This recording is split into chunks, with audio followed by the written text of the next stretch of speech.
প্রচণ্ড এই গরমে ছোট ভাগ্নিটা বায়না ধরেছে টমেটো মাখা খাবে। আমি আর দেরি না করে ফ্রিজটা খুলে কিছু টমেটো নিয়ে নিলাম।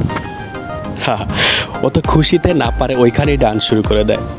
যাক, তারপরে কি করলাম, এরপর একটা বল নিয়ে বলের ভিতরে টমেটোগুলো রেখে পানি দিয়ে ভালো করে ধুয়ে নিলাম। তারপরে আমার হাতের কাছে ছিল তেঁতুলটা নিলাম, আর নিয়ে নিয়েছি 4-5টা শুকনো মরিচ পোড়ানো, লবণ। এরপর এটা আমাদের কাটার পালা। চট করে বসে পড়লাম বটি নিয়ে, আর টমেটোগুলো কেটে নিচ্ছি। পাশে আমার বোন ছিল, বলতেছে আমার নাকি টমেটো কাটা হচ্ছে না। তারপর চেষ্টা করলাম খুব দ্রুত কাটার জন্য, টমেটো কেটে নিয়েছি। তারপর আবার চলে আসলাম আমার সেই বেলকুনিতে, যেখানে আমি বেশিরভাগ সময় এখানেই কাটাই, কারণ এখানে আমার 2টা গোলাপ গাছ আছে, আমার কবুতর আছে, তাদেরকে নিয়ে আমার সময়টা কাটে।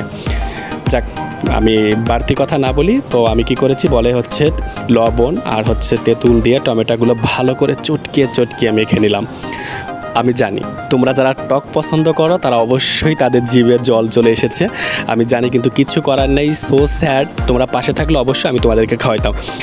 অবশেষে টমেটো মাখানোর পালা শেষ, একটু খেয়ে দেখি। Wow, yummy. এদিকে আমার ভাগ্নিটা সহ্য করতে পারতেছে না, পাশ থেকে একটু করে খাওয়া শুরু করে দিচ্ছে, আমি একটু খাইয়ে দিলাম। তো বন্ধুরা, সবথেকে দুঃখের যে বিষয়টা, আমি যার জন্য টমেটো মাখিয়েছি সে ঘুমিয়ে পড়েছে। বিষয়টা কেমন হলো বলো তো? যাই হোক, টমেটো কিন্তু মজা হয়েছে।